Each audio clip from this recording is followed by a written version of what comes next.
Things are happening so fast it's hard to believe what's going on. Listen, who are you going to believe? I believe the scriptures. I believe the witness of God in me that testifies that we are the last generation. I am not going to be a fool and let all this stuff happen around me and put my head in the sand. We're called to warn our brothers and sisters about the reality of what's taking place. And if you want to be ignorant, that's up to you guys. But I suggest you pray and fast, ask God to fill you with supernatural wisdom and understanding, courage to endure until the end, okay? Now, I've showed you videos about the microchip coming. Now the military are getting implanted. I showed you videos about other nations microchipping their top officials in the government positions. What are you thinking? This is all real. It's all true. I don't know how much more evidence I can show you that this is going on. Take a look at this. Maybe this will help. God bless you guys.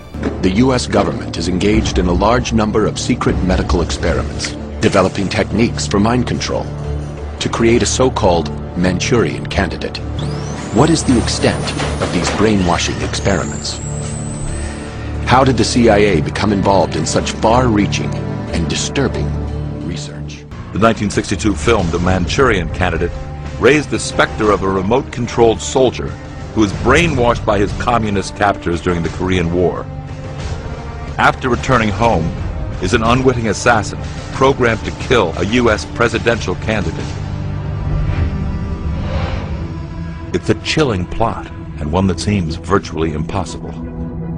Can we really take control of this mysterious wrinkled lump of jelly in our skull we call the brain?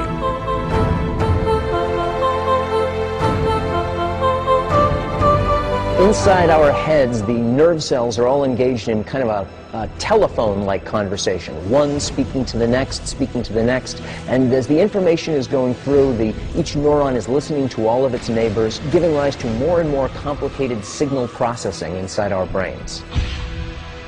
But the first critical step to cracking the code of how the brain processes information is being able to listen in on these millions of telephone-like conversations all taking place at once.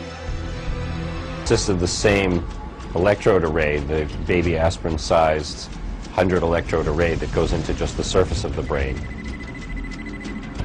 This tiny chip monitors 100 different neurons as they fire. The firing pattern is displayed on this grid. These spikes, these electrical impulses that come up. We know that's a language of the brain. Believe it or not, as information passes through the brain, the electrical impulses between neurons can be heard. This is the actual sound of a brain neuron firing.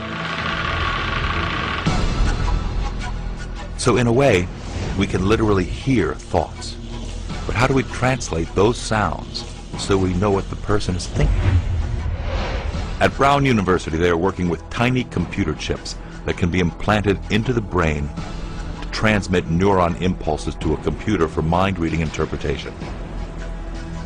It's like connecting your iPod to a computer and downloading music. Scientists can now connect your brain to a computer. Connect your brain to a computer.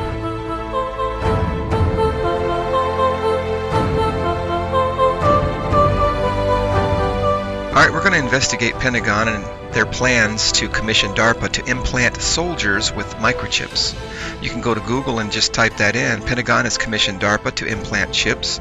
And there's a couple of different sites you can read. I'm going to go to InfoWars. Be careful with Alex Jones. He is got bad theology, but he's got great research. So we're going to depend on his research today. And it says right here, Darpa continues to push black box brain chip.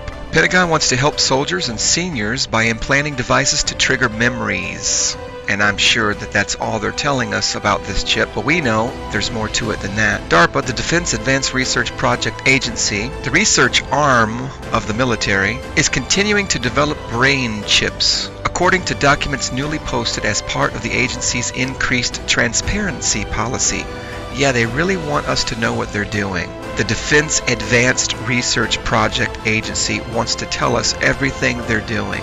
Right.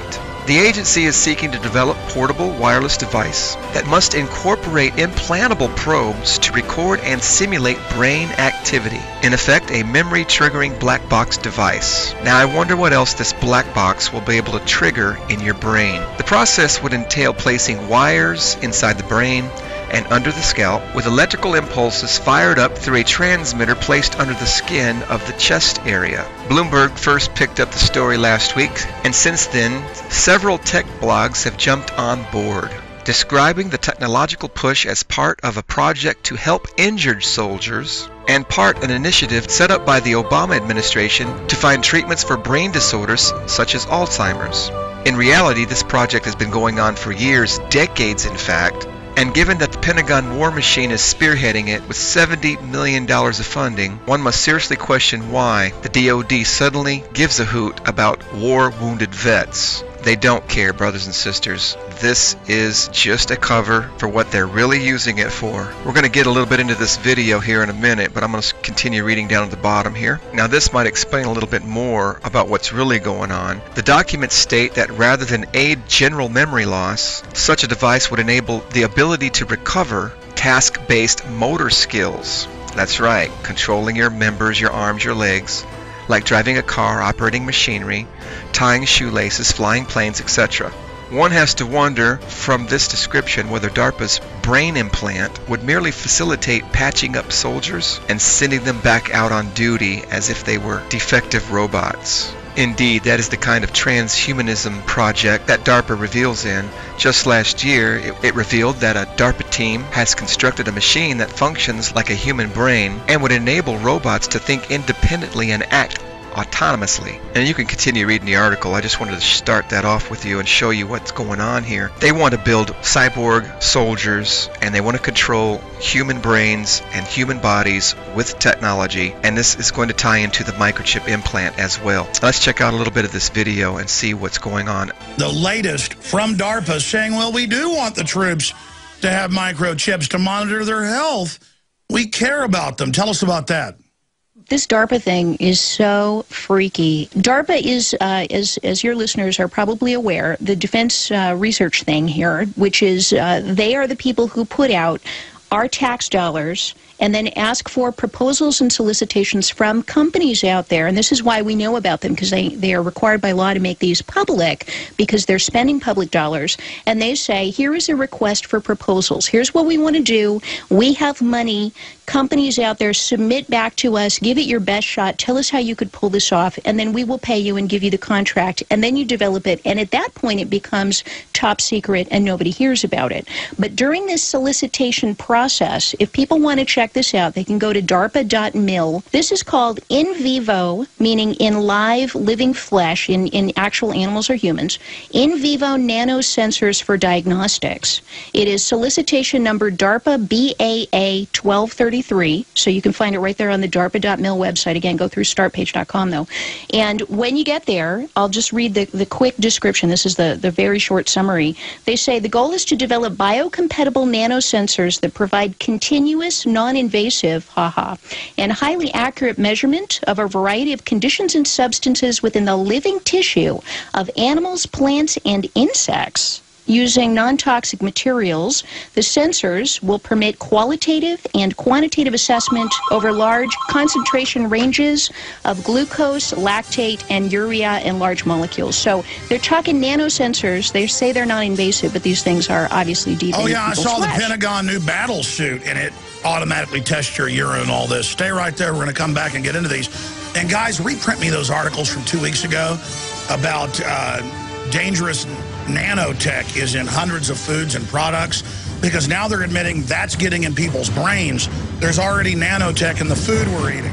They're not going to come one day with tanks and guns and say, hey, get a microchip. It's going to be little by little, and you're going to have, you know, kids 15, 18 years old going, cool, you mean if I have a microchip implant, then I can just ask questions and my Google goggles will just give me the answer? No, exactly. Right there, that's what the Pentagon said decades ago, as you know, is that they would entice people. DARPA said people will basically end up begging for all of this, and then the final pockets of Luddites, of Amish, of people like that are already being harassed, it'll be, well, they weren't giving them training, or they weren't giving them access to all this, and then they'll come and be picked up for other reasons. They always phase it in, like the TSA, like everything else. You know, I talk about on my radio show a lot, Alex, that there's an 80% cutoff, that once you've got 80% of the population doing anything, fill in the blank, whatever it is, then you can force the other 20% to get on board. And I'm already seeing this with the toll transponders, those little things people put, the Fast Pass and Easy Pass things they put in their windshield to go through the tolls. I won't use one. I don't use one. I never will use one. I will take surface streets before I'll use one of those things, because that's an RFID-based spy chip tracking device in your car.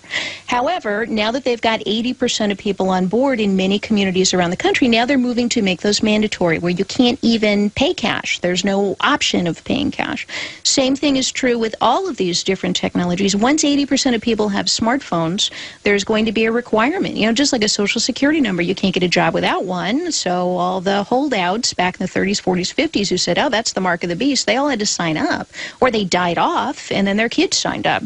Same thing is going to happen with the cashless society. Same thing is going to happen with near-field communication cell phone payments. And ultimately, they're pushing for that same thing to happen with the implant. Same thing to happen with the implant. Same thing to happen with the implant.